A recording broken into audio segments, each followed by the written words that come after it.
Fala galera, saudações vascaínas, começando mais um vídeo aqui no canal. Eu sou o Juninho, você está no canal Machão da Gama para a segunda edição do nosso giro de notícias dessa quinta-feira. Vamos aqui atualizar todas as informações sobre o nosso Vasco da Gama e tem muita coisa para a gente falar. Hoje o diretor de futebol do Vasco da Gama, Paulo Brax, deu um pronunciamento, né? Antes da apresentação do atacante Serginho, o diretor de futebol do Vasco falou ali sobre a busca por um novo treinador, mandou recado para a torcida do Vasco, a busca por reforços nessa janela de transferências, enfim. Vou colocar aqui para você ouvir Paulo Brax, diretor de futebol do Vasco da Gama. E também vamos falar sobre dois jogadores que o Vasco está aí interessado, abrindo negociações. Estou falando aqui de Cittadini e também de Lucas Prato. Falaremos de São Januário também, que está liberado para receber partidas, e sobre a arbitragem para o clássico de domingo contra o Botafogo. O vídeo começa depois da vinheta. Antes eu conto com você deixando o like, que é muito importante, e também se inscrevendo aqui no canal, beleza? Deixou o like, se inscreveu, a vinheta rodou.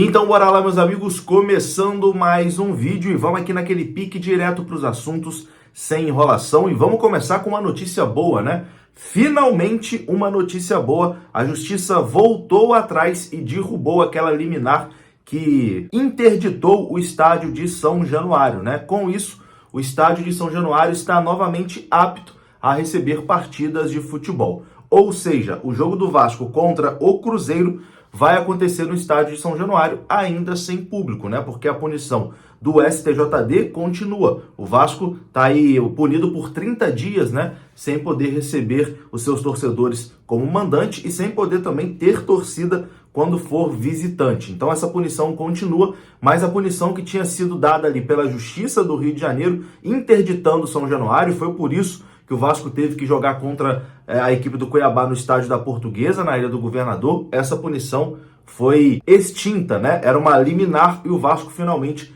conseguiu derrubar essa liminar. Então, o Vasco vai poder voltar a jogar em São Januário, nesse primeiro momento, com portões fechados, né? Até acontecer ali o julgamento do STJD, que aí vai definir quantos jogos o Vasco vai pegar de punição. E é importante lembrar, os jogos que o Vasco pegar de punição serão ali debitados esses jogos que o Vasco já está fazendo sem público, né? Por exemplo, o Vasco levou uma punição lá de 5 jogos com portões fechados. Aí já vai descontar o jogo contra o Cuiabá, o jogo contra o Cruzeiro, que está sendo o segundo como mandante, e assim por diante. Enfim, vamos aguardar, né? Mas a notícia de momento é essa: São Januário está liberado e o Vasco vai poder jogar na Colina. Bom, vamos falar do próximo jogo, né? Que é contra o Botafogo, no estádio Newton Santos. E já temos aqui a arbitragem definida. A CBF divulgou a escala de árbitros para a 13ª rodada do Brasileirão. E para o clássico Botafogo e Vasco no estádio Newton Santos no domingo, o paulista Rafael Claus estará no apito.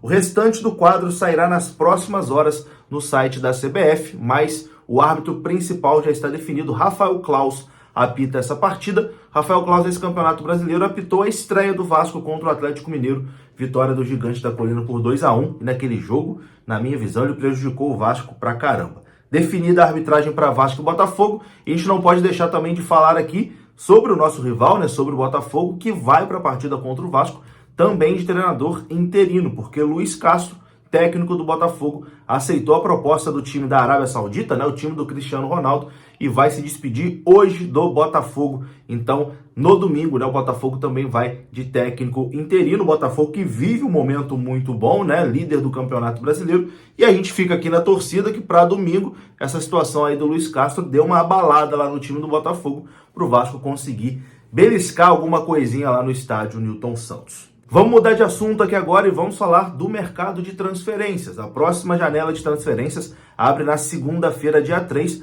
e o Vasco está aí buscando contratações para tentar reforçar esse elenco para o Campeonato Brasileiro. E uma informação de hoje é sobre Léo Cittadini, jogador do Atlético Paranaense. A informação foi dada em primeira mão pelo jornalista Lucas Pedrosa. Pela manhã, eu também tinha essa informação que o Vasco estava interessado no Léo Cittadini, porém, o Lucas Pedrosa apurou ali e postou primeiro, né? Por isso fica os créditos aqui também para o jornalista Lucas Pedrosa. Então, a informação é essa. O meia Léo Cittadini, 29 anos de idade, do Atlético Paranaense, desperta interesse do Vasco da Gama. O jogador tem contrato até o final de 2023 com o Furacão e pode assinar um pré-contrato a partir de julho, né? Mas o Vasco precisa de jogador para agora. Não adianta o Vasco assinar um pré-contrato com ele, porque ele só viria para a próxima temporada. O Cruzeiro também teve interesse no Léo Cittadini, chegou a avançar nessas negociações, porém a relação entre as diretorias de Cruzeiro e Atlético Paranaense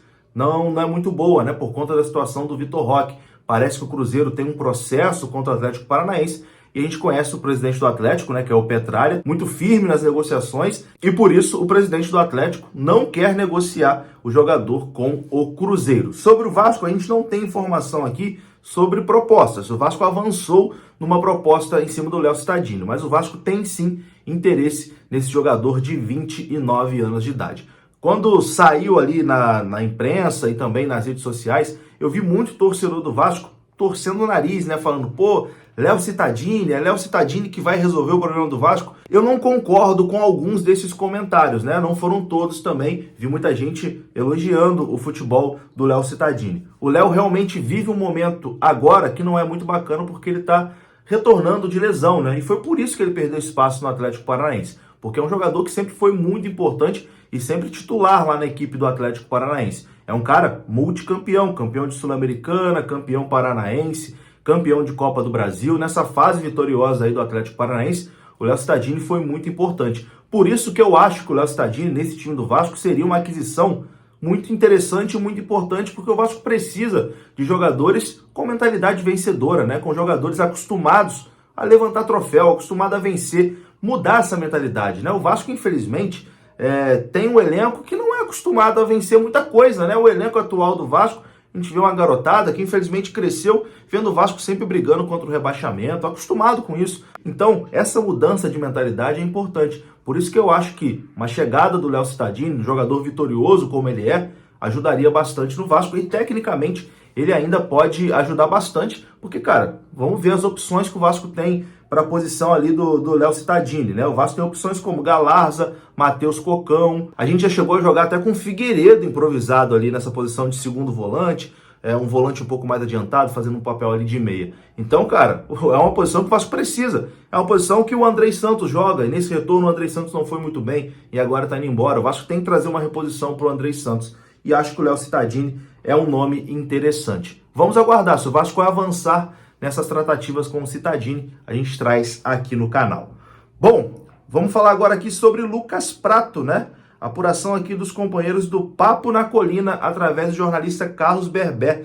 Eles conseguiram apurar que o Vasco sondou sim a situação do centroavante Lucas Prato. O diretor de futebol do Vasco, Paulo Brax, foi o responsável por realizar uma consulta sobre o jogador.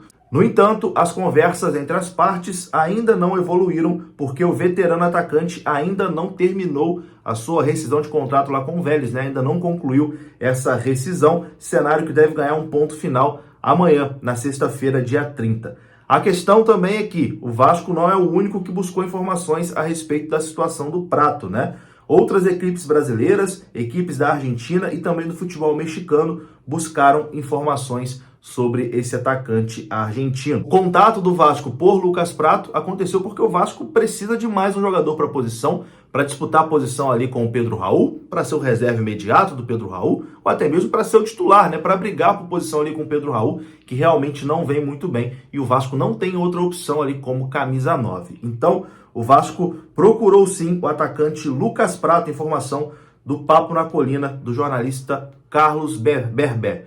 E aí, Lucas Prato no Vasco, você apoia, você é contra, você é a favor? Deixa aqui nos comentários. Para encerrar esse vídeo, vamos ouvir Paulo Brax. Hoje, antes da apresentação do Serginho, o diretor de futebol do Vasco deu um pronunciamento ali, né? Falou da busca por um novo treinador, confirmou que o William Batista será o treinador do Vasco na partida contra o Botafogo e também falou sobre essas movimentações do mercado de transferências. Confira só. Aproveitar para acessar o torcedor do Vasco nesse momento em que há uma distância física entre o clube e o torcedor, Foi muito ruim, o único ponto ruim da nossa vitória de segunda-feira, depois de mais de 70 dias sem vitória, foi não poder comemorar com o torcedor lá dentro do estádio. Então a gente quer o torcedor do lado comemorando as vitórias com a gente. A decisão de dar o comando técnico como interino ao William Batista antes do jogo do Cuiabá e que está se mantendo para o jogo do Botafogo, já adianto, é pelo trabalho feito no Sub-20, que é um trabalho incrível de nenhuma derrota. Tem mais títulos do que derrota com o Vasco, com o Sub-20 do Vasco. Um profissional de extrema competência que eu tive o prazer de contratar em 2018 para 2019, no América, vindo da Chapecoense, trabalhou comigo no Sub-15, no Sub-17, no Sub-20 e também no profissional do América, quando o treinador nosso lá era o Lisca, e o William participou como auxiliar da casa. É um profissional que eu conheço bastante, tenho muita confiança e está de forma temporária nos ajudando aqui no profissional. Fez a partida de segunda e fará a partida de domingo. Treinador para o Vasco dentro do Campeonato Brasileiro da Série A será um treinador que a gente vai ter convicção de contratar e de sentar aqui e de fazer o trabalho aqui dentro. Dar continuidade ao que foi de positivo feito e corrigir o que precisa ser corrigido. Quando tivermos a convicção desse treinador, ele será apresentado a todos.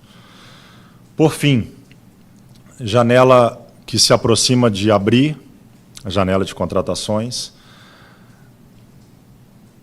A ideia sempre vai ser de ter um equilíbrio de número de elenco, número de jogadores dentro do elenco, e já temos 3 saídas confirmadas, a do Paulo Vitor, a do Andrei e do Vinícius Paiva. Então, pelo menos, teremos 3 entradas. A primeira delas é do Serginho, que é um atleta que nos impressionou dentro da nossa análise de mercado pela velocidade, pela competitividade, pela experiência. E é um jogador que joga dos 2 lados do ataque. E é o primeiro reforço nosso da nossa nova janela de transferências. E eu faço aqui as boas-vindas oficiais ao Serginho. Então tá aí, vou ficando por aqui. Se você gostou do vídeo, deixa o like que é muito importante. Se inscreva aqui no canal. Saudações, até a próxima.